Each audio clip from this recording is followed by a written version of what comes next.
नमस्ते। चलिए आज ब्रह्मांड की सबसे ताकतवर और सबसे छुपी हुई शक्तियों में से एक के बारे में बात करते हैं। आज हम उस अदृश्य दुनिया में उतरने वाले हैं जो हमारे चारों तरफ की लगभग हर चीज को चलाती है। तो चलिए सीधे एक सवाल से शुरू करते हैं। जब आसमान में बिजली कड़कती है तो हम सब उसे देखते हैं, पर क्या कभी सोचा है कि उस जबरदस्त शक्ति के पीछे कौन सी अनदेखी शक्ति काम कर रही है?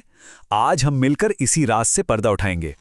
ये है हमारा आज का सफर। हम शुरुआत करेंगे ब्रह्मांड की उस छुपी हुई शक्ति से, फिर मिलेंगे इलेक्ट्रिक चार्ज से, समझेंगे कि वो कैसे एक अदृश्य जाल बुनता है, फिर उस जाल को देखने का तरीका सीखेंगे और आखिर में उस फील्ड के नियमों को जानेंगे। तो हम अपनी बात शुरू करते हैं प्रकृति की चार सबसे जरूरी, सबसे फंडामेंटल फोर्सेस में से एक से। ये वो शक्ति है जो हमारे चारों ओर मौजूद है। बल्ब की रोशनी से लेकर हमारे मोबाइल फोन तक सब कुछ यही चलाती है।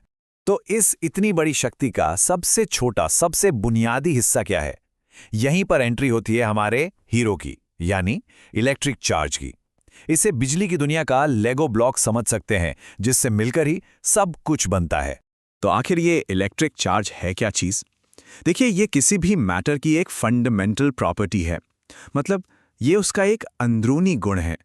जैसे किसी चीज का वजन होता है ना, वो कहीं से आता नहीं, वो बस होता है। वैसे ही चार्ज भी होता है। और ये चार्ज दो तरह का होता है। पॉजिटिव, जो हमें प्रोटॉन में मिलता है, और नेगेटिव, जो इलेक्ट्रॉन के पास होता है। पॉजिटिव चार्ज को एक सोर्स या एक फवारे जैसा समझ सकते हैं, जहां से फोर्स बाहर निकलती है, और नेगेटिव चार्ज वो एक सिंक जैसा है, जहां वो फोर्स आकर मिलती है। अब सबसे मजेदार बात यह है कि चार्ज हमेशा तीन पक्के नियमों पर चलता है जो कभी नहीं टूटते। पहला, चार्ज को ना तो बना सकते हैं ना ही मिटा सकते हैं, सिर्फ एक जगह से दूसरी जगह भेज सकते हैं। दूसरा, ये हमेशा छोटे छोटे पैकेट में आता है। और तीसरा, जो हम सब जानते हैं, एक जैसे चार्ज एक दूसरे को धकेलते हैं और अलग अलग चार्ज एक दूसरे को खींचते हैं। यहां पर एक बहुत ही दिलचस्प सवाल खड़ा होता है। अगर दो चार्ज एक दूसरे को छू भी नहीं रहे हैं, तो मीलों दूर से एक दूसरे पर असर कैसे डालते हैं? आखिर ये एक दूसरे से बात कैसे करते हैं? चलिए इसको समझने के लिए एक सीन इमेजिन करते हैं। मान लीजिए कि खाली स्पेस में सिर्फ एक पॉजिटिव चार्ज क्यू मौजूद है, बस अकेला। अब देखते हैं ये क्या करता है। और यहीं पर असली जादू है।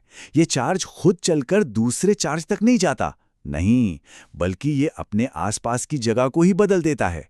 ये अपने चारों तरफ असर का एक अदृश्य जाल फैला देता है। और इसी बदले हुए स्पेस को, इसी असर वाले इलाके को हम कहते हैं इलेक्ट्रिक फील्ड। ये एक चार्ज के चारों ओर का वो दायरा है जहां अगर कोई दूसरा चार्ज आ गया तो उसे एक जोर का धक्का या खिंचाव महसूस होगा। अब सवाल ये है कि ये फील्ड तो अदृश्य है, तो फिर इसे समझे कैसे? इसके लिए हम एक टूल का इस्तेमाल करते हैं, एक तरह का नक्शा जिसे लाइंस ऑफ फोर्स या बल रेखाएं कहते हैं। जरा एक पॉजिटिव चार्ज को देखिए। इसके लिए ये रेखाएं हमेशा इससे बाहर की तरफ निकलती हैं। ये क्या दिखा रही हैं? ये दिखा रही हैं कि अगर हम यहाँ कोई दूसरा छोटा सा पॉजिटिव चार्ज रख दें तो उस पर धक्का किधर लगेगा? हमेशा बाहर की तरफ। और नेगेटिव चार्ज के लिए ठीक इसका उल्टा होता है। बल रेखाएं हमेशा अंदर की तरफ चार्ज की ओर आती हैं। ये बताती हैं कि कोई भी पॉजिटिव चार्ज हमेशा इसकी तरफ खिंचा चला आएगा। अब देखिए असली मजा। जब हम एक पॉजिटिव और एक नेगेटिव चार्ज को पास पास रखते हैं, वही पुराने नियम मिलकर एक कितना शानदार, एक खूबसूरत पैटर्न बनाते हैं। ये बल रेखाएं पॉजिटिव चार्ज से निकलकर घूमकर नेगेटिव चार्ज में समा जाती हैं। तो जैसा हमने देखा, ये जो नक्शे हम बना रहे हैं, ये सिर्फ सुंदर तस्वीरें नहीं हैं। इनके पीछे कुछ बहुत ही पक्के नियम हैं जो हमें इस फील्ड के बारे में सब कुछ बताते हैं। पहला नियम है दिशा का, पॉजिटिव से दूर, नेगेटिव की ओर। दूसरा नियम ताकत का, जहां ये रेखाएं पास पास होती हैं वहां फील्ड बहुत मजबूत होता है, और जहां दूर दूर वहां कमजोर। और तीसरा सबसे जरूरी नियम, ये रेखाएं कभी भी एक दूसरे को काट नहीं सकती। क्यों? क्योंकि किसी एक जगह पर फोर्स की दो दिशाएं नहीं हो सकती।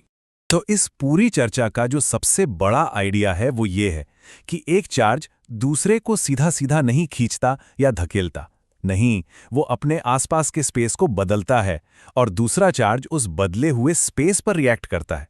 असली कहानी तो इस फील्ड की है। लेकिन ये जो अदृश्य फील्ड है ना, ये तो बस कहानी की शुरुआत है।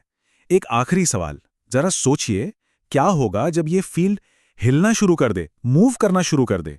खैर, ये एक बिल्कुल नए और भी ज्यादा रोमांचक अध्याय की शुरुआत है, जिसके बारे में बात होगी फिर कभी।